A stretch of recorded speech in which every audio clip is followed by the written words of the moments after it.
کہ جو آپ کا غلام محمد کلیم قریشی ہے اس کی روح کو پیش کرتے ہیں۔ یا اللہ ہمارے میاں کے وسیلے اور طفیل اس کی بخشش و مغفرت فرما۔ محمد کی قسم وہ مرتے ہی جہنم کے دروازے سے جہنم کے اندر داخل سے اللہ پر وہ امید نہیں جس اللہ نے اسے یہ امت توحید کے علاوہ کسی بات پہ نہیں قادری، نقش بندی، چشتی، سہروردی نور اللہ مرقدہ کے دربار کرم میں پہنچا دو۔ آپ کے وسیلے اور توسل سے آپ کے دست مبارکہ سے یہ ثواب کہ جو آپ کا غلام محمد کلیم قریشی ہے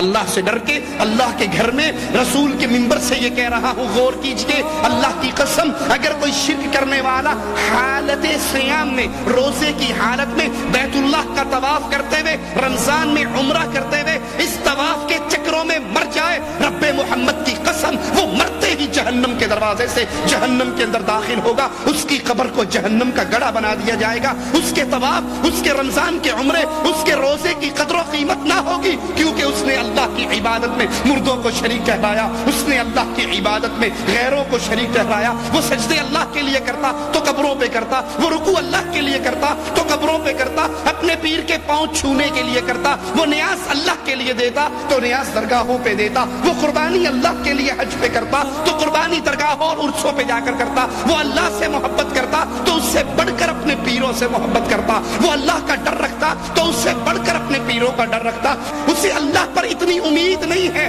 اللہ سے اتنی امیدیں نہیں ہیں جتنی اسے بابا دھنکے شاہ کے ڈنڈے کھا کر امید ہے۔ اس دفعہ پیر صاحب نے پھونک مار کے جو تعویذ مجھے دیا ہے، جو کالا دھاگا مجھے دیا ہے، جو انگوٹھی اور مندری، جو چھلا اور کڑا مجھے دیا ہے، تو سمجھ لیجئے بس بابے کی ایک پھونک لگنے کی دیر ہے، اب میری ساری مصیبتیں دور ہو جائیں گی۔ اسے اللہ پر وہ امید نہیں جس اللہ نے اسے حکم دیا تھا وَتَوَكَّلْ عَلَى الْحَيِّ الَّذِي لَا يَمُوتُ، بھروسے کرنے ہیں ان ڈھیریوں پہ بھروسے کرنے والوں، ان ہڈیوں پہ بھروسے کرنے والوں، ان مردوں پہ بھروسے کرنے والوں، جن کو استنجے کی طاقت نہ تھی، جن کو غسل کی طاقت نہ تھی، جن کو کپڑے اتارنے کی طاقت نہ تھی، جنہیں کفن میں لپٹنے کی طاقت نہ تھی، جن میں چل کر جانے کی طاقت نہ تھی، قبر میں اترنے کی طاقت نہ تھی، تم ان بے بسوں پہ امیدیں کرتے ہو جو اللہ کو چھوڑ کر ان پر یہ بھروسے اور توکل کرتا ہے، تو رب محمد کی قسم یاد کر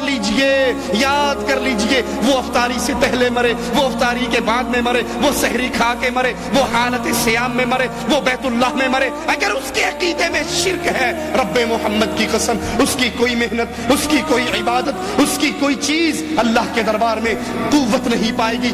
وزن نہیں رکھے گی، کیونکہ مالک کا فیصلہ ہے لا یغفر ان یشرک بہ ویغفر ما دون ذلک لمن یشاء، میں نے ہر عمل کو، ہر گناہ کو، ہر برائی کو میں معاف کر سکتا ہوں، لیکن ایک جرم ایسا ہے شرک کا جرم جس کو میں نے کبھی معاف نہیں کرنا۔ لوگوں امت کو جوڑو لا الہ الا اللہ کی بنیاد پہ، یہ امت توحید کے علاوہ کسی بات پہ نہیں جڑ سکتی، یہ جڑے گی تو اللہ کی وحدانیت پہ جڑے گی۔ کسی کو ڈر ہوتا ہے اگر توحید کی بات کی ہمیں چندے بند ہو جائیں گے، ہماری قربانی کی کھالیں بند ہو جائیں گی، ہمارا جہاد کا فنڈ بند ہو جائے گا، ارے بھاڑ میں جائے لڑائیں، ارے بھاڑ میں جائیں سارے اعمال۔ اگر تمہیں لا الہ الا اللہ سے قربانی کی کھال زیادہ پسند ہے، لا الہ الا اللہ سے ووٹ زیادہ پسند ہے، لا الہ الا اللہ سے تمہیں چلے کی جوڑ زیادہ پسند ہے، تو پھر افسوس سے کہتا ہوں قیامت کا دن ہوگا، اپنے اللہ کے سامنے کس منہ سے پیش ہوگے؟ جہاں پہ قیمت، جہاں پہ ترازو لگے گا تو بنیاد اس کی لا الہ الا اللہ ہوگی۔